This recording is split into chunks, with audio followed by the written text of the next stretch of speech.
కత్తుల వంతెన మీద నిప్పులపై నడకలు, రతనాల రాష్ట్రం కోసం రాళ్ల దెబ్బలు, ఉద్యమమే ఊపిరై ఉడుకు నెత్తురుప్పెనై ఉవ్వెత్తున ఎగసిన తెలంగాణ విద్యార్థులు, బంధులతో మొదలు బంధులకు బలైపోయిన బంగారు ప్రమిదలు, కళాకారుల ఆటపాటలతో ఆలోచన మొదలు వ్యక్తిని శక్తిగా మార్చిన మన తెలంగాణ కవులు, బతుకంటే రేపటి భవిత అని బలిదానమిచ్చిన ఎందరో బలిచక్రవర్తులు, ఉస్మానియా కాకతీయ విద్యార్థుల గుండెలే ఉద్యమ కేంద్రాలు. తెలంగాణ అమరవీరులే ఉద్యమకారులే కదా తెలంగాణ జాతిపిత సమానులు. కేసీఆర్ గారు, తెలంగాణ జాతిపిత అనేది మీకు మీరు ప్రకటించుకున్నారా, లేక తెలంగాణ ప్రజలు మిమ్మల్ని జాతిపితగా కీర్తిస్తున్నారా? అయితే జాతిపిత అంటే అది చిన్న పదం కాదు. ఆ పేరు పలకాలంటే కనీసం దానికి ఒక నైతికత కావాలి. అంటే జాతిపిత అంటే జాతికి తండ్రితో సమానం. కానీ తండ్రికి స్వార్థం ఉండదు. కుటుంబం బాగుంటేనే తన బాగుంటాడు అని అనుకుంటాడు తండ్రి.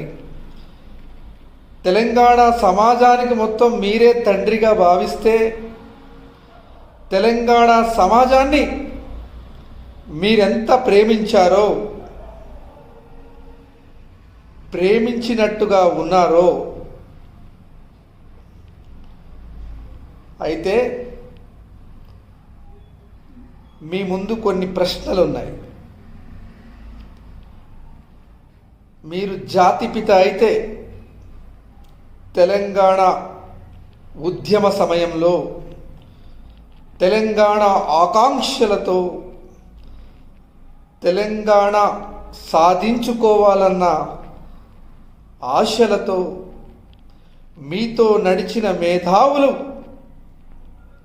మీరు అధికారంలోకి వచ్చాక, ఫక్తు రాజకీయ నాయకుడిగా మారాక వాళ్ళ అవసరం ఎందుకని లేదు. మీరు జాతిపిత అవుతారా? మీరు అధికారంలోకి వచ్చే ముందు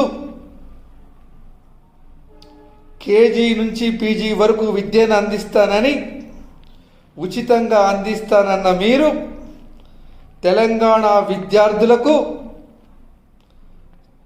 చదువు చెప్పించలేదే. మీరు జాతిపిత అవుతారా? ఉద్యమ సమయంలో తెలంగాణ కళాకారులు కాళ్లకు చెప్పులు లేకుండా ఊరూర వాడవాడల అన్ని ప్రాంతాలు తిరిగి ప్రజల్ని చైతన్యపరిచి వాళ్ళ యవ్వనాన్ని తాకట్టు పెట్టి యావత్తు తెలంగాణ రాష్ట్రం కోసం ధారపోసారే. తెలంగాణ సంస్కృతి సారథిలో ఉద్యోగం అందరికీ కల్పించారా? దాంట్లో అవకతవకలు జరిగాయా? దానికి మీరు సాక్ష్యమే కదా.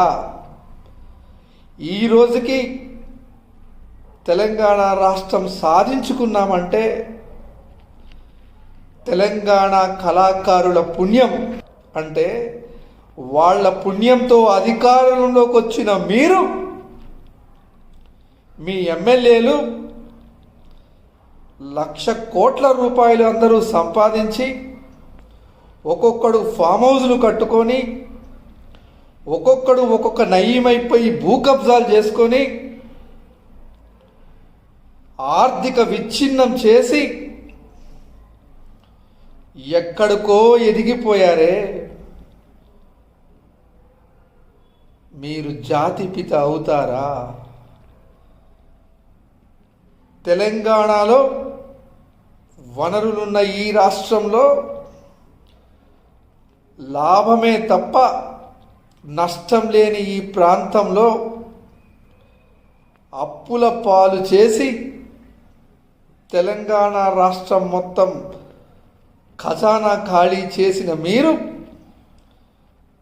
రాష్ట్రంలో ధనము లేదని చెప్పి టీఆర్ఎస్ను బీఆర్ఎస్గా మార్చి దేశం మొత్తం నేను పెట్టుబడి పెడతాను, నన్ను ప్రధాని అభ్యర్థిగా బలపరచండి అన్న మాటకు మీరు జాతిపిత అవుతారా? అంటే తెలంగాణ రాష్ట్రమేమో అప్పుల పాలైపోయింది ప్రభుత్వంలో, కానీ మీ దగ్గర మాత్రం దేశం మొత్తం డబ్బులు పెడతాను, పెట్టుబడి పెడతాను అన్నారు. అంటే తెలంగాణ రాష్ట్రం బాగుపడిందా లేదా మీ కుటుంబం బాగుపడిందా? మీరు జాతిపిత అవుతారా? పేదవాళ్ల కోసమో, సామాన్యుల కోసమో, మధ్యతరగతి వాళ్ళ కోసమో, బ్రతకలేని వాళ్ళ కోసమో మన ప్రభుత్వాలు ఎన్నో పథకాలని రచిస్తుంది. అది అన్ని ప్రభుత్వాలు చేసేదే. కానీ ఆ పథకాలలో పారదర్శకంగా లేక కమిషన్లతో కూడిపోయి ఏ పని చేయాలన్నా లంచం అని అడిగి, అంటే ప్రతి ఒక్క అంటే మనకి రైతు బంధు విషయంలో భూస్వాములు అంటే భూము కలిగిన వాళ్ళకి రైతు బంధు ఇచ్చి కౌలు రైతు వైపు చూడలేదే. అంటే ఏ పారదర్శకత ఉంది ఒక్క పథకంలో కూడా? కనీసం అది అందరికీ చేరువైందా లేదా? ఇలా చెప్పుకుంటూ పోతే తెలంగాణ ప్రాంతంలో మద్యం ఏరులై పారేలా చేసి తెలంగాణ యువకుల్ని ఎంతోమంది మద్యానికి బానిసలైపోయి తెలంగాణ రాష్ట్రంలో అతి చిన్న వయసులో విధవరాళ్లుగా మిగిలిన తెలంగాణ ఆడబిడ్డలలో తెలంగాణ రాష్ట్రం మొదటి ప్లేస్ అన్న విషయం మీకు తెలిసి కూడా మిమ్మల్ని జాతిపిత అందామా? జాతిపిత అంటే స్వార్థం లేకుండా జీవితాల్ని అంకితం చేసిన వాళ్ళు, త్యాగం చేసిన వాళ్ళు, ప్రజల కోసం బ్రతికిన వాళ్ళు, ప్రజలతో మమేకమైన వాళ్ళు, తెలంగాణ ప్రాంతాన్ని సస్యశ్యామలం చేసిన వాడే నిజమైన జాతిపిత. జాతిపిత అనే బిరుదుకి మీకు నైతికత లేదు కేసీఆర్ గారు.